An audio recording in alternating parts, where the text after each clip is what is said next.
அல்லேலூயா. கர்த்தருடைய பரிசுத்த நாமத்துக்கு மகிமை உண்டாகட்டும். கர்த்தர் இதிலும் பெரிதான காரியங்களை இந்த பகுதியில கர்த்தர் செய்ய போகிறார். கர்த்தருடைய நாமம் மகிமைப்படட்டும். அதுக்காக தொடர்ந்து நம்ம எல்லாம் செபிக்கணும்.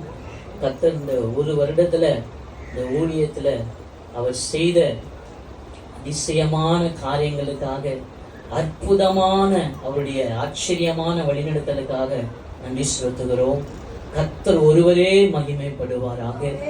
நாங்கள் எல்லாம் சேர்ந்து இந்த ஊழியத்தை ஆசீர்வதிக்க, நன்மையான ஊழியக்காரனை ஆசீர்வதிக்க, கர்த்தர் தொடர்ந்து இந்த ஊழியத்துல அநேக அவருடைய கிருபையை, அவருடைய தயையை கர்த்தர் பாராட்டும்படி நாங்கள் செபிக்க கூடி வந்திருக்கிறோம். கர்த்தர் தொடர்ந்து அடுத்தடுத்து நடத்த போகிற பரிசுத்தவான்கள் வழியாக இன்னும் அநேக காரியங்களை பேசி தொடர்ந்து ஆண்டவர் இடைப்படுவார்.